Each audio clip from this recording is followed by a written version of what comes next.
Imagine being home alone, but realizing you're not actually alone. The lights flicker, strange noises echo through the halls, and an eerie feeling creeps over you.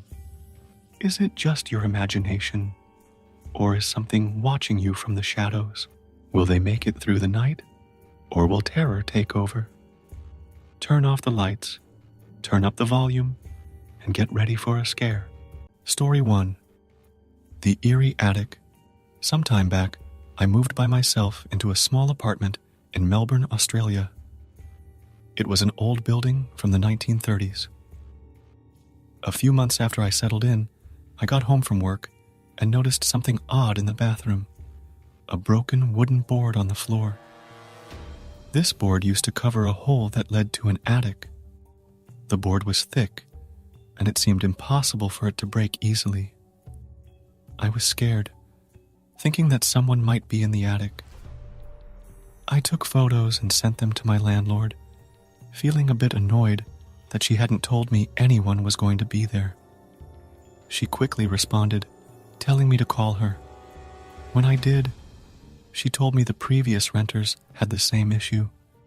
She agreed to fix it, and she kept her word. A month after the first incident, I woke up in the middle of the night, feeling chills all over, as if someone was touching me. It was very quiet, but then I heard a noise right above me. It sounded like something heavy was being dragged. I was really scared, thinking that there had to be someone in the attic because it was too loud for an animal. After a while, I gathered enough bravery to switch on the light and grabbed a cricket bat for protection. When I checked the bathroom, I found that the new cover for the attic hole was broken. I felt really uneasy because the dragging noise had stopped, but now I could hear whispers. The voices sounded like they belonged to kids, repeating the same phrase again and again. It's your turn. I turned on all the lights in my place to make it feel safer. It was early, around 5 a.m., and still dark outside. I tried to relax by watching some TV, but then the power went out. My quiet bird, Dexter, who lived in the kitchen, started making loud, scared noises, unlike anything I'd heard from him before. It sounded like he was in danger. I quickly grabbed my keys, dashed to my car, and stayed there until daylight. When I saw neighbors out with their dogs, I felt brave enough to go back inside. The front door was open, which I thought I might have left that way in my rush. I went to see if Dexter was okay, but he was gone from his cage. I felt really worried because all my windows were shut, but Dexter was missing. I searched my whole apartment. When I got to the bathroom, I heard a splashing noise. Dexter was in the toilet, struggling in the water. I quickly got him out, cleaned him up, and made sure he was okay. I was totally bewildered. Later that morning, I phoned the landlord and told her a bit about what happened. She seemed surprised and mentioned that she knew about the whispering too. I lived there for a year and a half more. Sometimes I would hear the whispers again, and a couple of times, the board over the attic hole moved. I've moved out since then, but the landlord called me recently. She said the new renters wanted to talk about weird things happening there, but I've decided to leave that behind. It's their issue now. Story 2, The Phantom Patient. So my partner and I were stationed in this secluded area one night. It was around 3 a.m., pitch black and silent all around.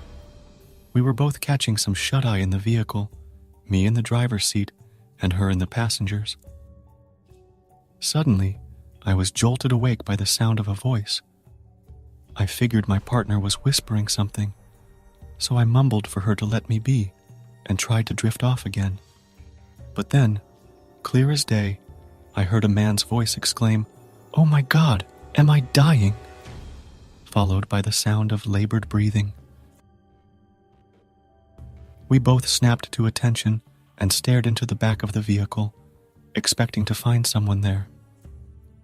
It went quiet for a beat, and then there came the distinct click and hiss of an oxygen tank like it was leaking. I flicked on the lights and we bolted out, thinking maybe someone had sneaked in. But when we swung the rear doors open, there was nobody. I checked the oxygen tanks. Both were secure and untouched. Let's just say we didn't get any more sleep that night. Story 3. The Impish Ghost. I'd come back to my place and find things all mixed up, like the milk stashed in a cabinet, toilet rolls chilling in the fridge, or the detergent sitting in the tub. Once, Diane rang me up, asking if Billy had popped by because her milk had vanished. We eventually found it outside on her steps, and the sugar, it was a daily mystery. My sugar bowl was always empty by morning. Fed up, I'd shout towards Diane's house, "Go bug Diane!" Sure enough, within minutes, she'd call, half annoyed, half amused, saying he'd been up to his old tricks over at hers. This went on the whole 2 years we were there. Nobody would believe our stories, not our husbands, not even my mom, who figured someone was sneaking around when we weren't home. My sister had a hunch something strange was up, but couldn't quite put her finger on it. To this day, I've got no explanation for any of it. Story 4. The Boy with No Eyes. So, there I was at 10 years old, when one night something woke me up. My bedroom door creaked open, and I felt the mattress dip as if someone had sat down. It's probably just Mom, I thought, and I opened my eyes to see. But it wasn't her. Instead, there was this boy, around my age, sitting at the end of my bed. His eyes, they were just hollow, black holes. He reached out to me, holding a small box. I was scared but curious, so I reached for it. He pulled away. I tried again, insisting, "Give it here." I blinked, and just like that, he disappeared. Poof, gone. Yet, the dent on my bed was still there, like someone had just been sitting there. Jump to 5 years later, and I was hanging out with my girlfriend at my place, working on some homework.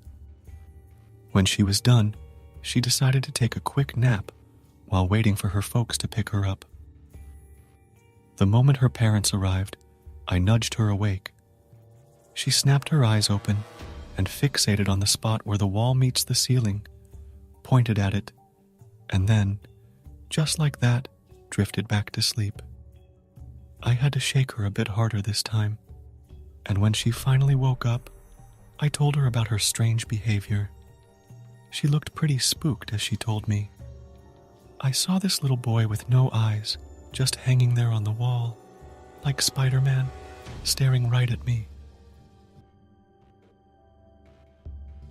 That sent chills down my spine, and I ended up sharing my own encounter with the eyeless boy from years back. So, another 5 years roll by, and now my girlfriend and I have a little 2-year-old of our own.